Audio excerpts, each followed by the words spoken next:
تحقیق کی طرف پہلا قدم اس پرابلم کو آئیڈینٹیفائی کرنا ہوتا ہے جسے حل کیا جانا چاہیے، یا اس گیپ کی نشاندہی کرنی ہوتی ہے جسے فل کیا جانا چاہیے۔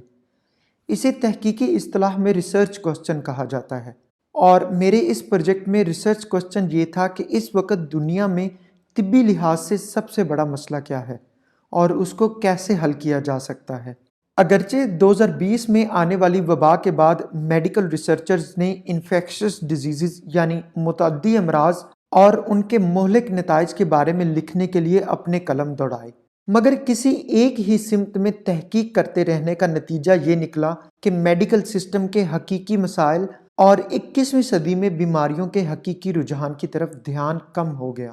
آکسفورڈ یونیورسٹی کی تحقیق کے مطابق 21ویں صدی میں بیماریوں کا رجحان اور طبی نظام پر ان کا بوجھ نمایاں طور پر دائمی بیماریاں اور خصوصاً گردے کی دائمی بیماری جسے CKD کہا جاتا ہے اس کی طرف منتقل ہوا ہے۔ مثال کے طور پر 1998 میں پاکستان میں CKD کی شرح صرف 3% تھی، لیکن 2017 میں بڑھ کر 17% ہو گئی، اور ایک محتاط اندازے کے مطابق 2025 تک یہ 25% ہو سکتی ہے۔ مجموعی طور پر پچھلے 10 سالوں میں CKD کی وجہ سے ہونے والی شرح اموات میں 31.7% اضافہ ہوا ہے۔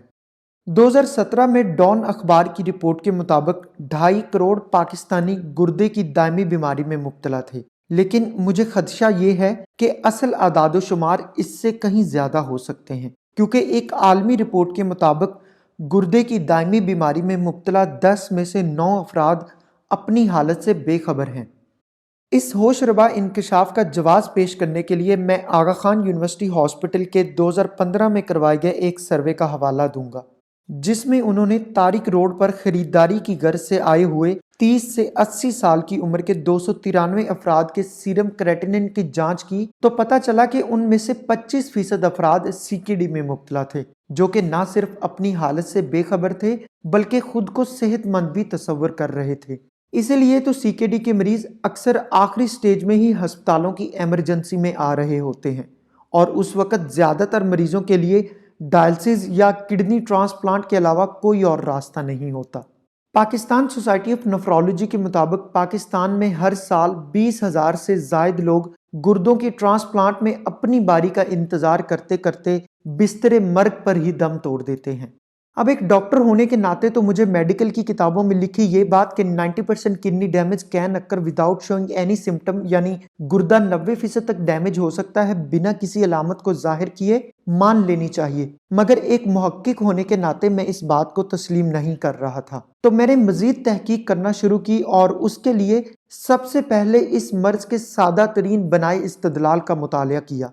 مثال کے طور پر چونکہ CKD کی نوعیت ایک دائمی مرض کی ہے، تو میرا دھیان سب سے پہلے طب میں ایک مشہور تاثر کہ inflammation is appear connected to almost every known chronic disease, یعنی سوزش تقریباً ہر دائمی بیماری سے جڑی ہوتی ہے کی طرف گیا، اور تحقیق کرنے سے یہ بات سامنے آئی کہ 1990 میں یہ بات ثابت ہو چکی ہے کہ سوزش CKD کا ایک اہم جزو ہے۔ اب ذہن اس طرف دوڑا کہ جہاں سوزش ہوگی وہاں سوزش کی مخصوص علامات جنہیں کارڈنل سائنز آف انفلامیشن کہتے ہیں وہ تو ضرور ہوں گی، مگر حقیقت یہ تھی کہ CKD میں سوزش کی نوعیت ذرا مختلف ہوتی ہے، کیونکہ ہمیں ان مریضوں میں ابتدائی مراحل میں سیلسس کے بتائے ہوئے 4 کارڈنل سائنز آف انفلامیشن جیسا کہ سوجن، درد، ریڈنس اور ہاٹنس نہیں ملتے،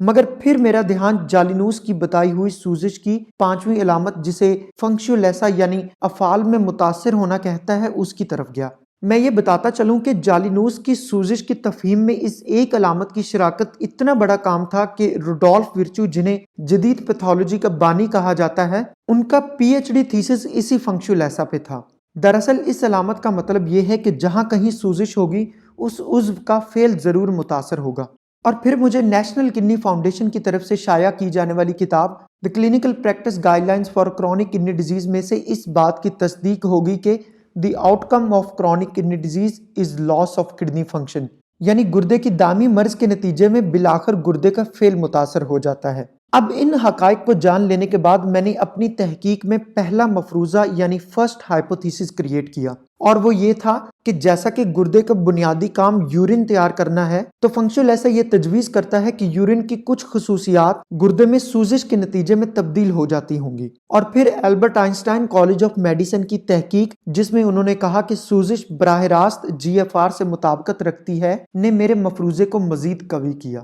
And I came to the conclusion کہ عصری طب کی کتابوں میں گردے کے مرض کو جس طرح ایک خاموش قاتل کہہ کے اس کی تصویر کشی کی گئی ہے، یہ مناسب نہیں، اور اس میں بہتر توضیح پیش کرنے کی ضرورت ہے، اور اس کے لیے ضرورت ہے کہ another school of thought کو ریفر کیا جائے۔ تو اس کے لیے میں نے روایتی طبی کتب کا مطالعہ کرنا شروع کیا، اور چونکہ روایتی طبی کتابوں میں مسلمان سائنسدان ابن سینا کی قریباً 1000 سال پہلے لکھی جانے والی کتاب القانون فی الطب یعنی کینن آف میڈیسن کا کوئی ثانی نہیں، بلکہ اگر یوں کہیں کہ وہ تمام روایتی طبی کتابوں کا ایک انسائکلوپیڈیا ہے تو یہ بھی غلط نہ ہوگا۔ تو اس لیے یہی کتاب میری تحقیق کا بنیادی مرکز رہی۔ اس کتاب کے والیوم 3 کا مطالعہ کرنے پر مجھے پتا چلا کہ ابن سینا نے گردے کی امراض کی 12 اقسام جیسا کہ حرارت الکلیہ، برودت الکلیہ، ہزال الکلیہ، ضعف الکلیہ،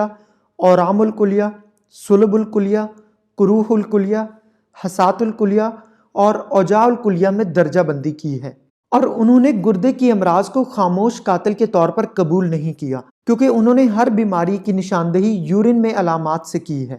مثال کے طور پر حرارت الکلیہ میں ریڈ یورین، برودت الکلیہ میں ٹرانسپیرنٹ یورین، صلب الکلیہ میں یورین کی مقدار کم، اور قروح الکلیہ میں یورین میں لالی کے ساتھ ساتھ درد کی علامت کا ذکر ہے۔ اور جب میں نے کینن آف میڈیسن میں ہزال الکلیہ کے بارے میں ابن سینا کی بتائی ہوئی تفصیلات کا موازنہ CKD کی مرض سے کیا، تو میں نے پایا کہ ابن سینا کے مطابق ہزال الکلیہ میں یورین میں زیادہ جھاگ نظر آتی ہے، اور اس کا رنگ ابر آلود ہوتا ہے، جو کہ بعد میں سرخ ہو جاتا ہے۔ اور جب اس وضاحت کو میں نے آج کے جدید CKD کی پیتھوفیزیولوجی سے کمپیریٹیو انالیسس کیا تو بات واضح ہو گئی کہ چونکہ 80% سے زائد فاسفورس کی ری ابزارپشن گردے کے پروکسیمل سٹیبیولز میں ہو رہی ہوتی ہے، مگر CKD کے مریضوں میں فنکشنلیسا کی وجہ سے یہ فعل متاثر ہو جاتا ہے، جس کی وجہ سے فاسفورس یورین میں اپیر ہونا شروع ہو جاتا ہے اور وہ یورین کو ابر آلود کر دیتا ہے۔ نیز پاکستان سوسائٹی آف نیفرولوجی کی طرف سے شائع ہونے والی تحقیق میں بھی یہ بات کہی گئی کہ یورین کا خونی، ابر آلود اور چائے کے رنگ جیسا ہونا، یا یورین میں ضرورت سے زیادہ جھاگ کا بننا، یا رات کے وقت بار بار یورین کا آنا، یا یورین کرتے وقت دشواری کا ہونا CKD کی علامات میں سے ہیں۔ چنانچہ اب یہ بات مجھ پر عیاں ہوگی کہ گردے کی دائمی بیماری خاموش قاتل نہیں، کیونکہ یورین ابتدائی مراحل میں اس کا پتہ لگانے کے لیے ایک اہم آلے کے طور پہ استعمال کیا جا سکتا ہے، مگر اس کے لیے ضروری ہے کہ ایک ایسا معیاری تشخیصی یورین چارٹ بنایا جائے جس میں ابن سینا کے کینن آف میڈیسن میں مینشنڈ حکمت کے ساتھ ساتھ جدید سائنسی حقائق بھی درج ہوں۔ لیکن میں یہ جانتا تھا کہ ایسا چارٹ بنانے سے پہلے مجھے یورین سے امراض کی تشخیص کے فن پر مکمل معلومات ہونی چاہیے، اور ماضی میں جو چارٹ اس کام کے لیے بنائے گئے ہیں ان کا بھی گہری نگاہ سے مطالعہ کرنا ضروری ہے۔ پس جب میں نے اپنی تحقیق کا رخ تاریخی کتب کی طرف موڑا تو پتا چلا کہ اس فن کی تاریخ تو اتنی ہی پرانی ہے جتنی پرانی طب کی تاریخ ہے، اور کچھ مورخین نے لکھا کہ یہ فن تو نبض شناسی کے فن سے بھی زیادہ قدیم فن ہے، اور اس فن کے عملی اظہار کے لیے ہر دور میں یورین چارٹس بنتے آئے ہیں۔ لیکن ایک عجیب بات یہ تھی کہ باوجود اس کے کہ یہ فن قریباً 6000 سال پرانا فن ہے، مگر آج تک اس کی تاریخ کو کسی نے کرونالوجیکل آرڈر میں ایک جامع کتاب میں قلم بند نہیں کیا، جس میں ہمیں اس فن کے حوالے سے ہر قابل ذکر کام اور ہر قابل عزت نام کی وضاحت مل سکے۔ پس سب سے پہلے میں نے اسی کام کو کرنے کی صحیح کی، اور The History of Urine Analysis and Urine Color Charts کے عنوان سے ایک ایسی کتاب لکھی جس میں کرونالوجیکل آرڈر میں اس فن میں اپنا لوہا منوانے والے تمام عظیم معالجین، ان کی کتابیں، اور اگر کسی نے یورین چارٹ بنایا ہے تو اس کا ذکر کیا۔ اس کتاب کو پڑھنے کے بعد آپ واضح طور پر سمجھ سکیں گے کہ کیسے اس فن کا آغاز 4000 قبل مسیح میں یورین ڈائگنوسس کے طور پر ہوا، پھر گریک میڈیسن میں اسے یوروسکوپی کا درجہ دیا گیا، پھر میڈیول پیریڈ میں یہ کیسے یورومینسی بن گیا، اور بالآخر کیوں جدید لیب ٹیکنالوجی کے عہد میں اسے یورین انالیسس کہا جاتا ہے۔ اس کے علاوہ آپ جانیں گے کہ یہ فن صرف معالجین میں ہی نہیں بلکہ دانشوروں میں بھی بے حد مقبول تھا، جیسا کہ مولانا رومی نے اپنی مشہور کتاب مثنوی میں اس فن پر 3 نظمیں لکھیں، اور فردوسی نے اپنی کتاب دا بک آف کنگز یعنی شاہ نامہ میں ایک واقعہ کا ذکر کیا کہ جب سکندر اعظم بر صغیر کے دورے پر نکلا تو ایک بادشاہ نے اسے 4 تحفے دیے، جس میں سے 3 تحفے یعنی ایک بوتل جس میں یورین کو ڈال کر اس کا معائنہ کیا جاتا ہے اور طبی اصطلاح میں اس کو قارورہ کہتے ہیں، ایک طبیب جو اس فن سے واقف ہو اور ایک فلاسفر جو اسے اس کی صحت کے بارے میں مزید آگاہ کرے شامل تھے۔ تاریخی لحاظ سے چند قابل ذکر یورین چارٹس کی بات کریں تو مورخین لکھتے ہیں کہ قدیم بابلی طبیب اور سامری معالجین وہ پہلے تھے جنہوں نے مٹی کی تختیوں پر یورین کے رنگوں کے بارے میں لکھا۔ وہ آج سے 6000 سال پہلے یورین کے کچھ رنگ جیسا کہ سیناتو پیزو یعنی ٹرانسپیرنٹ یورین، سیناتو زلمی یعنی بلیک یورین اور سیناتو برسی یعنی ریڈ یورین سے واقف تھے۔ پھر 10ویں صدی عیسوی میں ابو یعقوب اسحاق نے جالینوس کے اخلاط اربع کے نظریہ کے مطابق یورین پر ایک جامع کتاب کتاب البول کے نام سے لکھی اور انہوں نے پہلا کاغذ پر مبنی پورٹیبل یورین چارٹ بنایا، جس کے بارے میں ان کا کہنا تھا کہ اگر کوئی جانتا ہو کہ اسے کس طرح استعمال کیا جاتا ہے تو وہ اس کی مدد سے متعدد بیماریوں کی نشاندہی کر سکتا ہے۔ اس کے بعد 13ویں صدی میں دنیا کی پہلی باقاعدہ میڈیکل یونیورسٹی کے پہلے professor of medicine Gilles de Corbeil نے ہینڈ کلر یورین چارٹ بنایا۔ اس کے بعد 14ویں صدی میں بازنطینی یوروسکوپسٹ ایکچویرس نے 7 جلدوں پر مشتمل اپنی شاہکار کتاب دی یورینس لکھی اور اخلاط اربع کے نظریہ کے مطابق ایک یورین چارٹ بھی بنایا۔ اور پھر 15ویں صدی کے شروع میں جرمنی سے تعلق رکھنے والے معالج جانس ڈی کیٹم کی بیسٹ سیلنگ بک اور یورین چارٹ کی وجہ سے یہ فن گھر گھر میں متعارف ہوا۔ 16ویں صدی میں اولڈرچ پنڈر کی کتاب ایپیفینیا میڈیکورم میں بھی 20 رنگوں پر مشتمل ایک یورین چارٹ شائع کیا گیا۔ اور پھر 21ویں صدی کے آغاز میں Dutch centre of preventive and personalise medicine نے نیشنل میٹابولومک سینٹر کی شراکت سے ایک میگا پروجیکٹ کا آغاز کیا، جس میں انہوں نے ٹریڈیشنل چائنیز میڈیسن پر مبنی ایک یورین چارٹ بنایا۔ انہوں نے کہا کہ یورین ایک ویسٹ نہیں بلکہ ایک بائیو فلوئڈ ہے جو کہ انسانی جسم کے احوال کے بارے میں اہم معلومات سے بھرا ہوتا ہے۔ اس ٹائم لائن کے آخر میں چند سال پہلے دنیا میں گزشتہ 23 سال سے کارڈیالوجی اور یورولوجی کے شعبے میں نمبر 1 آنے والا ہسپتال کلیولینڈ کلینک نے یورین چارٹس کے استعمالات کو اس قدر اہمیت دی کہ انہوں نے واش روم کے ٹیشو پیپر رول پر ایک یورین چارٹ پرنٹ کیا تاکہ یہ پیغام جائے کہ ہر ایک کو واش روم استعمال کرنے کے بعد یورین کو انالائز کرنا چاہیے۔